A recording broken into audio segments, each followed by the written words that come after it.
السلام علیکم every one. چلیں ہم آگے بڑھتے ہیں اور نیکسٹ پڑھتے ہیں ہم قسط نمبر 5 کا حصہ نمبر 7. چلی ایک کے اس چھوٹے سے گھر میں صبح اتر رہی تھی. ابھی سورج نہیں نکلا تھا اور ہر طرف چاندنی سا اندھیرا تھا. ماہی لاؤنج کے صوفے پہ نیم دراز دوپٹہ لیے تسبیح پڑھ رہی تھی اور عباد کچن میں کھڑا اپنا ناشتہ بنا رہا تھا. دفعتاً دانے گراتا اس کا ہاتھ رکا. میں ابھی تک اس سائیکوپیتھ کے بارے میں سوچ رہی ہوں. اس کے دماغ سے ماہر فرید نہیں نکل رہا تھا. غصہ، بے بسی، اسے بہت کچھ ایک ساتھ محسوس ہو رہا تھا. چھوڑو ماہی، رات گئی بات گئی. عباد نے مسکرا کے کافی میکر کے نیچے مگ رکھا. پھر اس سے پوچھا، ناشتہ بنا دو؟ میرے خاندان والوں نے دیکھ لیا تو کہیں گے کتنا زن مرید شوہر ہے. جانتی ہو، میں نے ایک دفعہ پرندے پالے تھے، آسٹریلین برڈ. وہ انڈے کو پیالے میں پھینٹے ہوئے کہہ رہا تھا. ماہی صوفے پہ نیم دراز غور سے اس کی بات سنے گئی. وہ بہت سے پرندے ایک پنجرے میں ساتھ رہتے تھے، سب کی اپنی ٹولیاں تھیں. اس نے انڈا پین میں ڈالا، شر شر کی آواز آئی اور انڈے کی مخصوص مہک سارے میں پھیلتی گئی. جب مادہ ڈولی کے اندر انڈا لگاتی، اس کا نر باہر اس کا پہرا دیتا، پھر اس کے لیے چونچ میں دانا لاتا اور اس کے منہ میں رکھتا، پھر اس کے سر پہ چونچ سے پیار کرتا. وہ ساتھ ایک ٹوس پہ ایواکیڈو کا گودا پھیلا رہا تھا. وہ 3 انچ کا پرندہ اپنی بیوی کا خیال رکھتا تھا. بطخیں بھی ایسے ہی کرتی ہیں، مرغے بھی. کس نے سکھایا ان پرندوں کو اپنی مادہ کا خیال رکھنا؟ اللہ نے، تاکہ ان سے انسان بھی سیکھے. اس نے ٹرے میں جوس، ناشتے کی پلیٹ سجائی اور پھر انہیں لیے ماہی کے قریب آیا. یہ زن مریدی نہیں ہوتی، یہ وہ فطرت ہے جس پہ مخلوق کو پیدا کیا گیا ہے. صرف ہم انسان اس سے ہٹ گئے ہیں. ماہی نے مسکرا کر تشکر سے اسے دیکھا. وہ ناشتہ اس کے سامنے رکھ کے اب فون اور بیگ اٹھا رہا تھا. اسے کام کے لیے نکلنا تھا. جب آسٹریلین برڈ اپنی مادہ کا خیال رکھ سکتے ہیں. وہ دروازے تک گیا اور باہر نکلنے سے پہلے رک کے اپنی بات مکمل کی. جب بطخہ اپنی بطخ کا خیال رکھ سکتا ہے تو مجھے بھی چاہیے کہ میں توقف کیا کہ میں بطور انسان اپنی گائے کا خیال رکھوں. ماہی جو فخر سے مسکرا رہی تھی، اس کی مسکراہٹ یکدم غائب ہوئی. اللہ کی قسم، آج میں تمہیں مار ڈالوں گی. اس نے کشن اٹھا کے زور سے بات کی طرف پھینکا، لیکن وہ ہنستے ہوئے باہر نکل کے دروازہ بند کر چکا تھا. شیشے کا دروازہ لاک کرتے ہوئے اس نے صوفے پہ بیٹھی غصے سے لال سرخ ہوتی ماہی کو دیکھا. وہ انگلی اٹھا کے اس کی اگلی پچھلی نسلوں کو کوئی وارننگ دے رہی تھی. عباد ہنستے ہوئے آگے بڑھ گیا. سامنے اس کی کار کھڑی تھی. دروازہ کھولتے ہوئے وہ ٹھٹک کے رکا. کیا نام بتایا ہے ماہی نے؟ ماہر فرید. وہ الجھ گیا. کہاں سنا ہے میں نے یہ نام؟ پھر پلٹ کے گاڑی کی طرف بڑھا. ماہی سے پوچھے، لیکن نہیں، اس وقت وہ واپس جانے کا خطرہ مول نہیں لے سکتا تھا. وہ کار میں بیٹھ گیا، لیکن دماغ الجھ گیا. اس نے یہ نام کہیں سنا تھا، کسی اخبار میں، شاید انٹرنیٹ پہ، یا شاید کسی اور انسان سے. اسے یاد نہیں آ رہا تھا. استنبول کی وہ صبح جو جولائی کی دوسری صبحوں سے مختلف نہ تھی، دھوپ کی تپش اور ٹھنڈ ساتھ ساتھ تھی. ماہر اس وقت کانفرنس روم میں بیٹھا تھا. ساتھ شیشے کی پیالی میں قہوہ رکھا. چند افراد بھی میٹنگ سے اٹھ کے گئے اور وہ گرافک ٹیبلٹ پہ پین سے کچھ ڈرا کر رہا تھا. دفعتاً سر اٹھایا اور گردن کو دائیں بائیں اسٹریچ کیا تو شیشے کے دروازوں کے پار نظر پڑی. شبنم کے ڈیسک کے ساتھ بیربل کھڑا تھا. اس نے مسکرا کے ماہر کے ہاتھ ہلایا. ماہر کے لب بھینچ گئے. شبنم، اس نے انٹرکام اٹھا کے سختی سے پوچھا، اسے کس نے داخل ہونے دیا؟ پہلی بات، وہ آپ کا بھائی ہے، ہم اسے نہیں روک سکتے، یہ غیر اخلاقی حرکت ہے. اور دوسری بات، وہ بہت سارے بکلاوا ساتھ لایا ہے، وہ بھی چاکلیٹ اور پستہ والے. شبنم، تم اسی وقت اس نوکری سے فارغ ہو. اس نے برہمی سے فون واپس پٹکا. شبنم نے اوکے کہہ کے ریسیور رکھا اور مسکرا کے بیربل کو دیکھا. کیا کہا مشین نے؟ مجھے نوکری سے نکال دیا. بیربل کا منہ کھل گیا، لیکن شبنم نے اینک اتاری اور سانس کی بھاپ شیشوں پر ڈالی. اٹس اوکے، ماہر مجھے ہفتے میں 2-3 دفعہ نوکری سے نکالتا ہے، تم اندر جاؤ. پھر رومال سے اینک صاف کرتے ہوئے بولی، کیا پیو گے؟ میں ترکش قہوہ پیوں گا. اور ماہر اپنا غصہ. بیربل نے ہنس کے کہتے ہوئے ٹشو باکس سے ایک ٹشو کھینچے اور آگے بڑھ گیا. وہ کانفرنس روم میں داخل ہوا تو ماہر کرسی پر ٹیک لگائے ہاتھ روکے اسی کا منتظر تھا، خاموش، سنجیدہ. بیربل نے سفید ٹشو لہرایا اور اس کے سامنے رکھا. یہ کیا ہے؟ صلح کا جھنڈا. بیربل مسکرا کے برابر والی کرسی پہ بیٹھا اور ٹانگ پہ ٹانگ جما لی. یار تمہیں منانے آیا ہوں بھائی، تم مجھ سے ناراض ہونا. تم میرا سب سے قیمتی رشتہ ہو. اصل بات بتاؤ. وہ تکان سے بولا۔ بیربل نے تھوڑی کھجائی۔ میرے کارڈ کی لمٹ ختم ہو گئی ہے، میرا الاؤنس آنے میں 1 ہفتہ باقی ہے، ایک تو میرے ابا سارے جائیداد پہ تمہیں سانپ بنا کے بٹھا گئے ہیں، اسی لیے پلیز یہ ناراضی ختم کرو، تمہارے بینک اکاؤنٹ سے میری چھوٹی چھوٹی خوشیاں بندھی ہیں۔ ماہر بے اختیار دھیرے سے ہنس دیا، پھر جیب سے والیٹ نکالا اور اس کے سامنے رکھ دیا۔ لے لو جو چاہیے، شکر ہے تمہارے اندر اب انسانیت باقی ہے۔ بیربل نے مسکرا کے اس کے کارڈ دیکھے، پھر من پسند کارڈ نکالا اور اسے اپنے فون میں ڈالنے لگا۔ میں ابھی تک تمہاری معزت کا منتظر ہوں۔ یار، بیربل مدمزہ ہوا۔ کارڈ موبائل میں ڈال چکا تھا، سو اس کا والیٹ واپس کرتے ہوئے منہ بنایا۔ یہ لوگ تمہیں سائیکوپیتھ کہہ دیتے ہیں، تمہیں فرق نہیں پڑتا، اور اتنی سی بات پہ تم خفا ہو گئے ہو۔ ویسے بھی مالک نے آفس جلد بند کروا دینا، سب اس بات کو بھول جائیں گے۔ ماہر نے سر جھٹک کے کھڑکی سے باہر دیکھا۔ ویسے میں تمہیں مس کروں گا، کاش تمہیں کشمالہ کچھ بتا دیتی تو تمہیں واپس نہ جانا پڑتا۔ اس ذکر پہ اس نے کرب سے آنکھیں بند کی اور 2 انگلیوں سے ناک کی ہڈی مسلنے لگا۔ مالک ٹھیک کہتا ہے، میرے باپ کی جگہ مجھے ہی سنبھالنی ہے، اسے کوئی اور نہیں سنبھال سکتا۔ میں کب تک بھاگوں گا اس شہر سے، اس کے لوگوں سے؟ مجھے تو کبھی کسی نے برائے نام بھی واپس آنے کے لیے نہیں کہا، اب تو میں جہلس ہونا بھی چھوڑ دیا، وہ جھلکٹ انداز میں کہہ رہا تھا۔ ماہر مسکرا کے اسے دیکھا گیا۔ بیربل کا کوئی علاج نہ تھا۔ حالانکہ میں بھی قاسم فرید کا بیٹا ہوں، لیکن بیربل سے کوئی پیار نہیں کرتا۔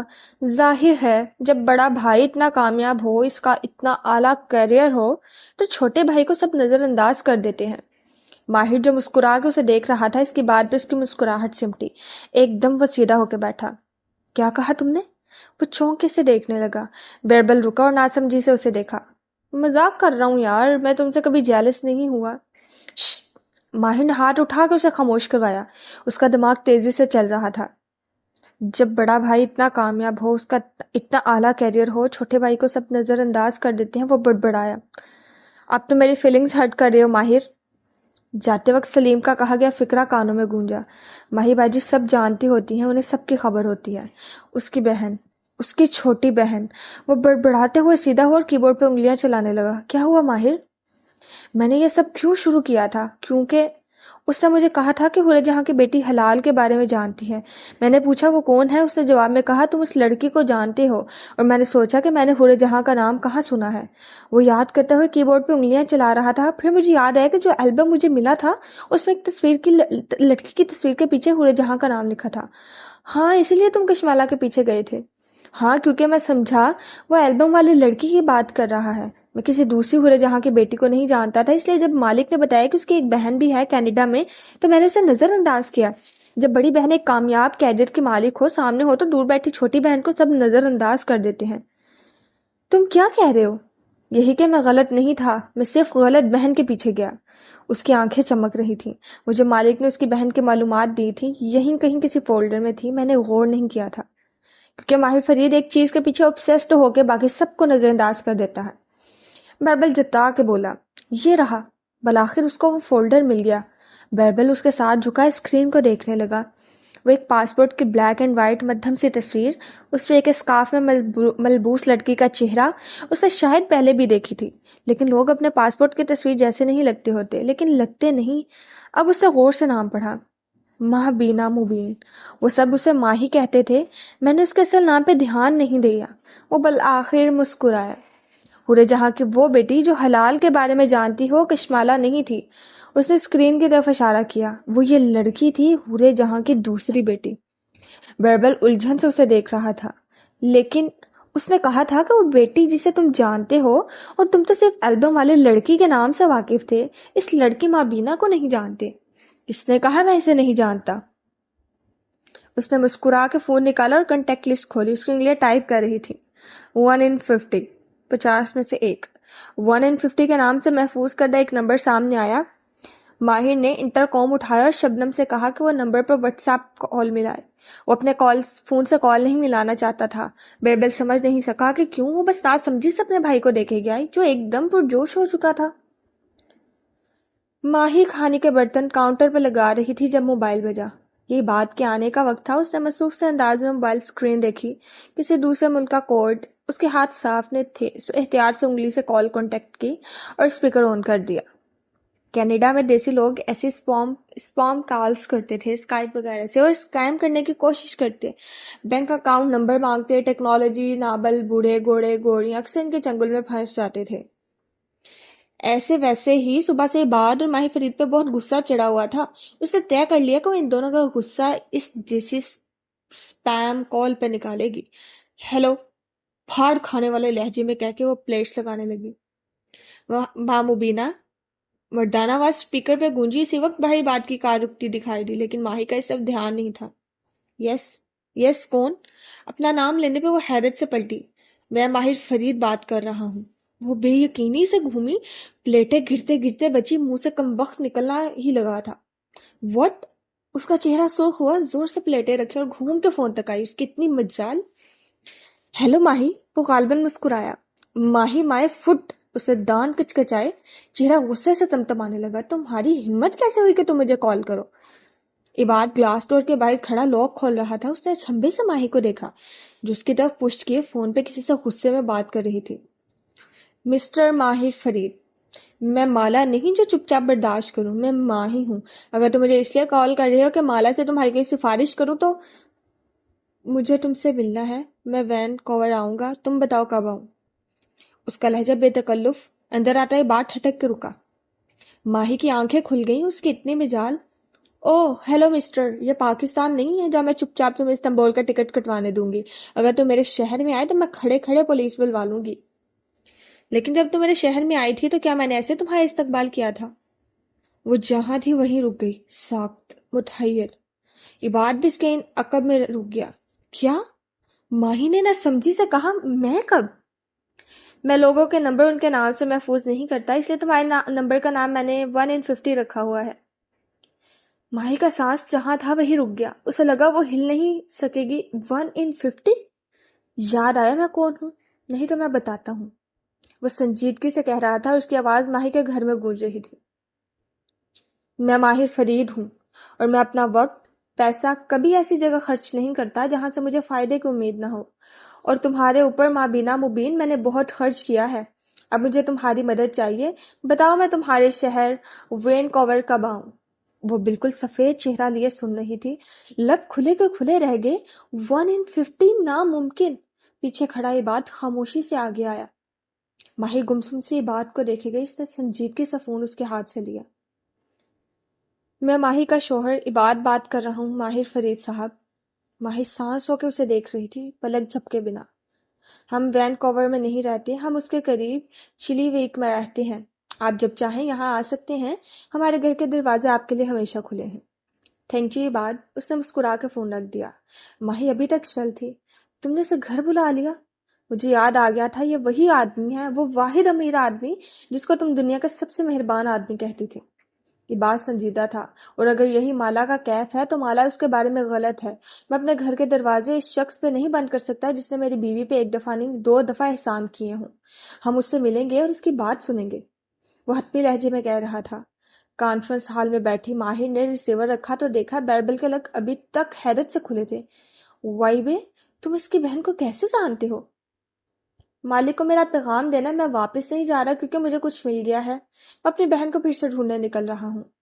وہ کوٹ کا بٹن بند کرتے ہوئے اٹھا تو بیربل ساتھ ہی کھڑا ہوا۔ مگر تم اس کی بہن کو کیسے جانتے ہو؟ ماہر ہلکا سا مسکرایا۔ بہت دن بعد وہ اپنی جون میں واپس نظر آیا۔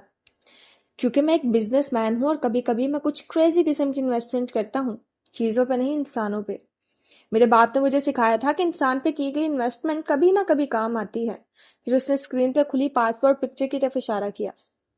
یہ لڑکی میری ایک انویسٹمنٹ ہے اور یہ حلال کے بارے میں جانتی ہے۔ کیسے کیوں مجھے نہیں معلوم، لیکن میں اپنی بہن کو واپس ضرور لاؤں گا، مالک کو بتا دینا۔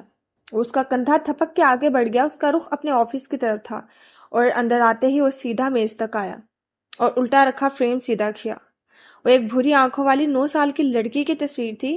اس کے بال بیربل کے جیسے گھنگریالے تھے اور اس کے گال میں ایک ڈمپل پڑتا تھا۔ تصویر کے کونے میں قلم سے لکھا تھا لالی۔ قسط نمبر 6 حصہ اول، لاہور۔ میرے لیے درخت ہمیشہ سے بہترین استاد۔ میں ان کی عزت کرتا ہوں جب وہ رہتے ہیں جنگلوں میں اپنے قبیلوں اور خاندانوں کے ساتھ، لیکن میرے دل میں ان کی عزت بڑھ جاتی ہے جب میں دیکھتا ہوں کسی تنہا کھڑے درخت کو، وہ ہوتے ہیں اکیلے لوگوں کی طرح، عظیم تنہا لوگ۔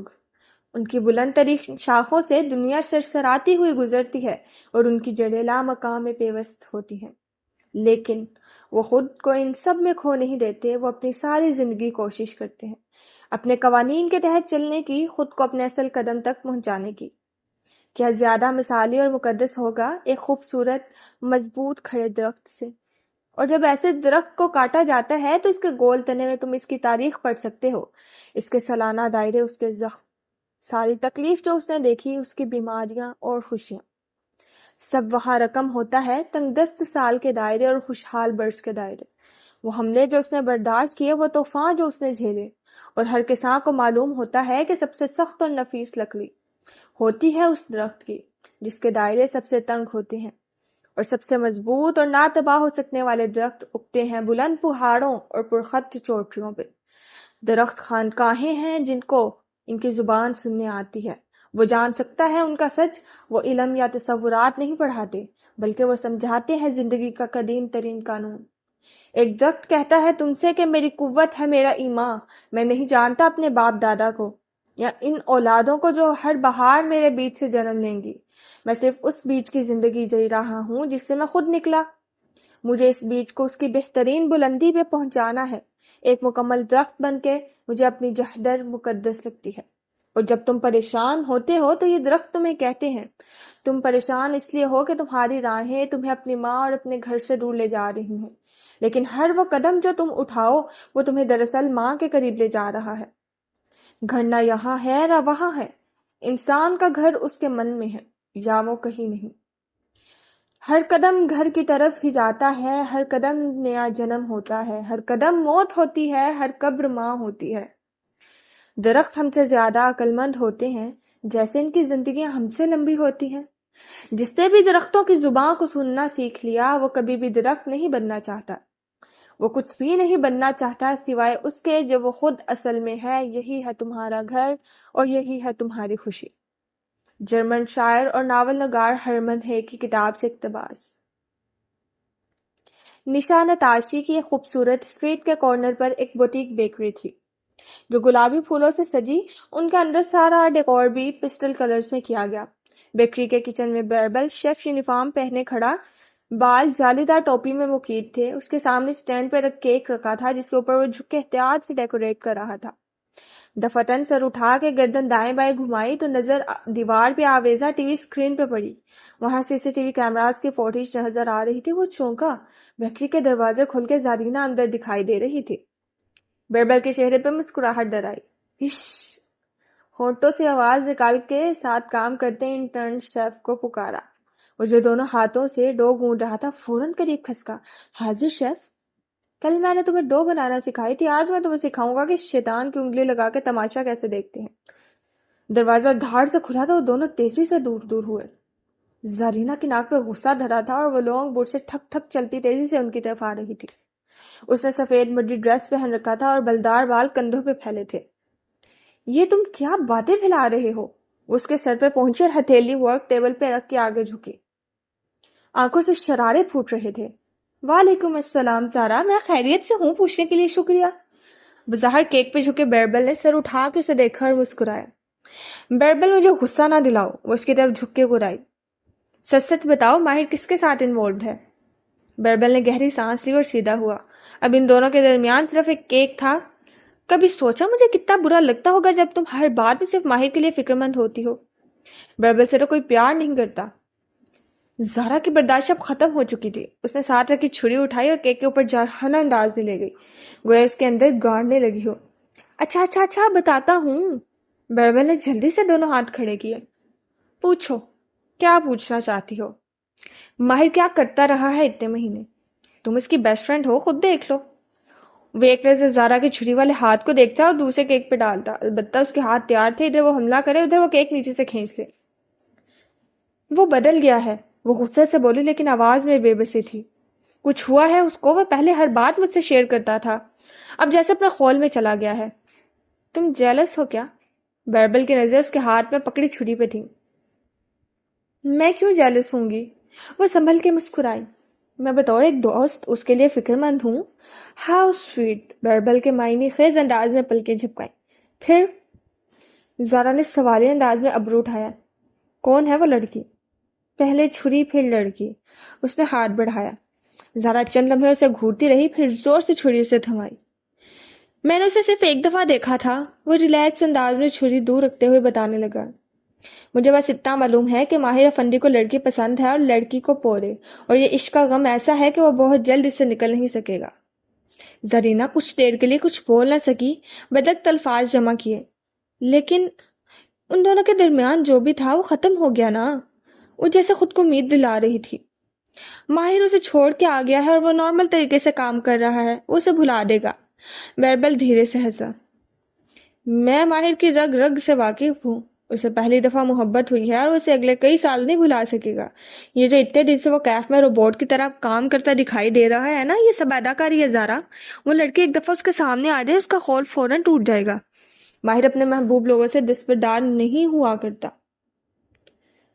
بیکری کچن میں چند لمحے کے لیے خاموشی چھا گئی. صرف بیکرز کے دائیں بائیں چلنے کی چاپ سنائی دے رہی تھی. کیسی ہے وہ ایک دم بالکل سنجیدگی سے بولے. خوبصورت، ٹیلنٹڈ، گرومڈ.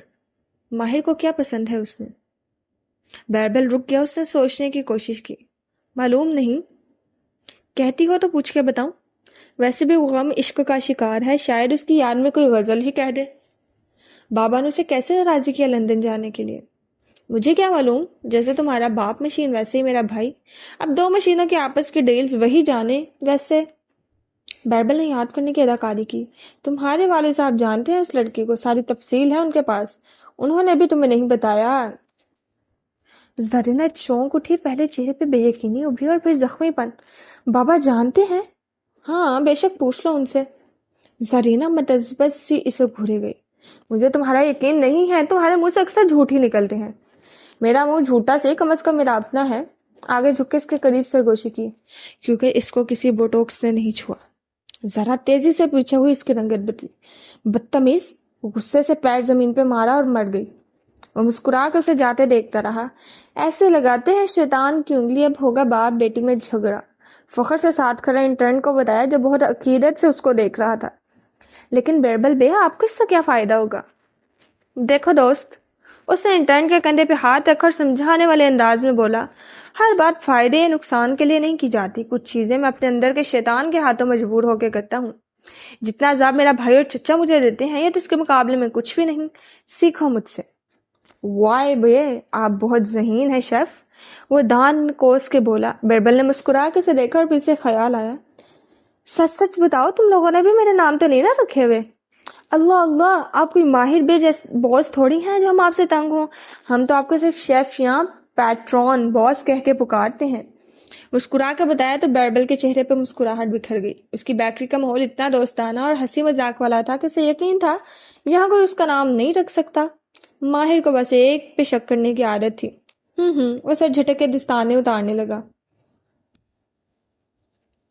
میں ذرا ایک دوست سے ملنے جا رہا ہوں، پیچھے کام دیکھ لینا. انٹرن شیف کا کندھا تھپ کر باہر نکل گیا. شیف نے اسے جاتے دیکھا اور جب وہ چلا گیا تو اس نے مسکرا کے فون نکالا اور واٹس ایپ پہ بیکری کے ورکرز کا گروپ کھولا جس میں بیربل نہیں تھا. اس کی انگلیاں میسج ٹائپ کرنے لگیں. پینوکیو بیکری سے چلا گیا ہے، رات تک نہیں آئے گا. آج کام کے بعد پارٹی کریں گے. مسکرا کے فون رکھا اور کام میں مصروف ہو گیا. پینوکیو ایک فیری ٹیل کردار ہے جو جھوٹ بولنے مسئلہ کھڑے کرنے کے لیے مشہور ہے. مبین منزل پہ شام اترتے ہی کچن سے کھانے کی مہک اٹھنے لگی. جب تک ماں کھانا بناتی ایسی برکت ہوئی کہ کم نہیں پڑتا، مگر جب سے کچن کا چارج بخت کے ہاتھ میں آیا تھا اکثر دوپہر کا سالن شام تک نہیں بچتا. ماں بسم اللہ پڑھے بغیر کھانا شروع نہیں کرتی. ان کا کہنا تھا کہ اگر کھانے کے برتن میں ہاتھ ڈالنے سے پہلے بسم اللہ پڑھ لی جائے تو اس کے کھانے میں نہ بے برکتی ہوتی ہے اور نہ اس میں ملا ہوا زہر یا جادو سے کرتا ہے. لیکن بخت بھی ایسی باتوں پہ کم دھیان دیتی، اس لیے آج پھر شام پلاؤ بنانے میں شروع ہو گئی. مالا اس وقت ماں کے ساتھ کمرے میں بیٹھی، اس کا ذہن زیاد کے رشتے والے معاملے میں الجھا ہوا تھا. یوٹیوب پہ کوئی ویڈیو دیکھ رہا تھا اور بخت بھی کچن میں لگی. تبھی انہوں نے مالا کو پکارا اور وہ اب کوشش کرتی تھی کہ اب اپنا بوجھ بخت بھی پہ ڈالے. مالا ان کے پکارتے ہی فوراً سے اٹھ کھڑی ہوئی. جتنا وہاں اس کو کم سے کم کام کہنے کی کوشش کرتی تھی اتنا وہ ان کے کاموں کے لیے سب سے پہلے کھڑی ہوتی. بات سے فرما برداری کی نہیں تھی، ماں کو کسی دوسرے پہ نہیں چھوڑ سکتی تھی۔ جس دن سے ماں بیمار ہوئی تھی، مالا کے لاشعور میں خوف سا بیٹھا تھا کہ کسی دن وہ اچانک سے کمرے میں داخل ہوگی اور ماں گری ہوئی ملیں گی، ان کے سر سے خون بہ رہا ہوگا۔ یہ خوف اسے راحت میں ایک دم سے جگا دیا کرتا۔ وہ اٹھ کے چیک کرتی ماں گر تو نہیں گئی، حالانکہ ماں آرام سے سو رہی ہوتی۔ انہیں باتھ روم میں چھوڑ کے وہ باہر آئی تو موبائل بج رہا تھا، زیاد کالنگ۔ اس کے چہرے پہ خوبصورت مسکراہٹ بکھر گئی۔ اس نے ایئر پوڈز کانوں میں لگائے اور کمرے سے باہر نکل آئی۔ ماں کو بھی باتھ روم میں کچھ وقت لگنا تھا، اسے اوپر اسٹوڈیو سے کچھ سامان بھی اٹھانا تھا۔ کچھ سوچا ہے آپ نے؟ تمہید کے چند فکروں کے بعد ہی وہ نرمی سے پوچھنے لگا۔ وہ اس کی آواز سنتے ہوئے ذہنیں چڑھنے لگی، کھلے بال شانوں پہ بکھرے اور چہرے پہ مسکراہٹ۔ وہ بہت دن بعد خوش اور مطمئن نظر آتی۔ سوچ رہی ہوں۔ اسٹوڈیو اندھیر پڑا تھا۔ مالا نے سوئچ بورڈ پہ ہاتھ مارا تو سارے میں روشنی بکھر گئی۔ زیاد نے اس کی زندگی میں بھی ایسی ہی روشنی کی تھی۔ کتنا وقت لیں گی سوچنے میں؟ وہ گہری سانس لے کر بولا جیسے تھک گیا ہو۔ مجھے کوئی اعتراض نہیں ہے، بس اماں کو ابھی اکیلا نہیں کرنا چاہتی۔ میں ابھی شادی کی بات کر بھی نہیں رہا، ہم شادی تب کریں گے جب آنٹی مکمل طور پر صحتیاب ہو جائیں گی، انشاءاللہ۔ آپ کی امی کیسی ہیں؟ وہ ان کی خیریت پوچھتے ہوئے کیبنٹس کے سامنے بیٹھی اور ان کے دروازے کھولنے لگی۔ اسے صبح ریسٹورانٹ لے جانے کے لیے چند پینٹنگز ٹولز چاہیے تھے جو انہی کیبنٹس میں رکھے تھے۔ اوہ، مجھے کوئی اعتراض نہیں ہے۔ اچھا سوری، یہ کہاں چلا گیا؟ میں ابھی شادی کی بات کر بھی نہیں رہا، ہم شادی تب کریں گے جب آنٹی مکمل طور پہ صحتیاب ہو جائیں گی، انشاءاللہ۔ آپ کی امی کیسی ہیں؟ وہ ان کی خیریت پوچھتے ہوئے کیبنٹس کے سامنے بیٹھی اور ان کے دروازے کھولنے لگی۔ اسے صبح ریسٹورانٹ لے جانے کے لیے چند پینٹنگ ٹول چاہیے تھے جو انہیں کیبنٹس میں رکھے تھے۔ عجیب پراسرار سی بیماری لگی گئی ہے ان کو کشمالا۔ وہ اداس ہوا۔ میری امی نے ایک بہت مشکل زندگی گزاری ہے۔ میرے ابو کافی سخت تھے۔ ان کو امی شود ان سے نہیں پسند تھی کیونکہ امی خوبصورت نہیں تھی۔ ارے اتنی گریسفل ہیں وہ، ایسے نہ کہیں۔ اسے واقعی حیرت ہوئی۔ امی سانولی تھی اور ابو کا رنگ گورا، بس وہ ہماری سوسائٹی کی خوبصورتی کے معیار پہ پورا نہیں اترتی۔ حالانکہ سادہ رنگ تو اتنا خوبصورت ہوتا ہے۔ اسے افسوس ہوا، آج کے دور میں بھی کوئی کلر شیمنگ کر سکتا تھا کیا؟ اور پھر مائیں تو ہوتی ہی خوبصورت ہیں، مگر میری ماں کو ہمیشہ سے بدصورتی کا طعنہ ملا۔ ان کی ذات بہت کمپلیکس میں چلے گئی، لیکن انہوں نے ابو کی ہر اچھی بری بات برداشت کی میرے لیے۔ ممی کی زندگی کی تمام خوشیوں کا محور ہوں۔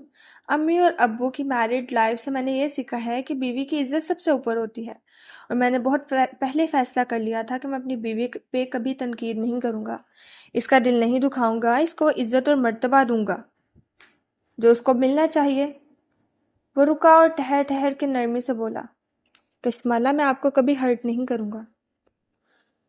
وہ آپ کو ہرٹ کرے گا، وہ نارسسسٹ ہے، پیٹر پین سینڈروم، وہ لڑکا جو کبھی بڑا نہیں ہوتا۔ کیبنٹ کھولتے ہوئے وہ رکی۔ ایک آواز ذہن میں گونجی، اندرون لاہور کی گلیوں اور ٹوٹی ہوئی خطائی کی خوشبو۔ اس نے سر جھٹکا۔ سب شادی سے پہلے کہتے ہیں کہ وہ بیوی کو ہرٹ نہیں کریں گے، لیکن کرتے ہیں۔ آپ مجھے آزما لیں، کیوں نہ ہم فوراً شادی کے بجائے کچھ عرصہ ایک دوسرے کو جاننے میں گزاریں۔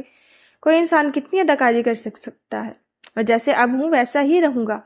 پھر اس نے یاد آنے پہ بولا، ہاں میں تھوڑا سا تلخ ہوں، میں چیزوں کو تنقیدی نظر سے دیکھتا ہوں، میرے ابو کے رویے نے شاید مجھے ایسا بنا دیا، لیکن آپ نے میری اصلاح کرنی ہے ہمیشہ۔ کبھی میری کوئی بات بری لگے تو آپ مجھے بتائیں گی اور میں اس عادت کو ختم کر لوں گا۔ مجھے سچ بولنے والے کبھی برے نہیں لگتے۔ وہ ہلکا سا مسکرائے اور بازو بڑھا کے کیبنٹ میں پیچھے پیچھے رکھا ایک باکس نکالا، پھر اسے اپنے سامنے فرش پہ رکھ کے کھولا۔ اس کے اندر مٹیالے سفید جوگرز رکھے تھے جن کے گلابی تسمے تھے۔ مالا نے دھیرے سے انگلیاں جوگرز پہ پھیری۔ یہ اس کے تھے کسی زمانے میں۔ اس کے لبوں پہ اداس مسکراہٹ بکھر گئی۔ کہاں سے چلے تھے، کہاں پہنچ گئے؟ آپ لوگ کل آ جائیں، ہم آپ کو اپنا جواب سنا دیں گے۔ وہ جوگر اٹھا کے الٹ پلٹ کر کے دیکھنے لگی۔ سارے فیصلے ہو چکے تھے۔ زیاد کی آواز ایک دم کھل اٹھی، واقعی میں امی کو بتاتا ہوں، وہ بہت خوش ہوں گی۔ اس نے فون رکھا اور پیار سے اس جوگر کو ہاتھ میں اٹھاتے ہوئے دیکھنے لگی۔ پھر محسوس ہوا اس کے اندر کچھ ہے، شاید جراب۔ اس نے ہاتھ ڈال کے باہر نکالا تو ایک کھڑکھڑاتا ہوا پلاسٹک کا خالی پیکٹ۔ اسے یہ پیکٹ یاد تھا۔ وہ مسکرا دی، بلکہ اسے وہ دن آج بھی یاد تھا جب اس نے یہ پیکٹ اس جوگر میں ڈالا تھا، اور پھر ماں نے اسے۔ ماں! وہ کرنٹ کھا کے اٹھی۔ ماں باتھ روم میں تھی، وہ انہیں بھول گئی تھی۔ اوہ خدایا! وہ تیزی سے باہر بھاگی۔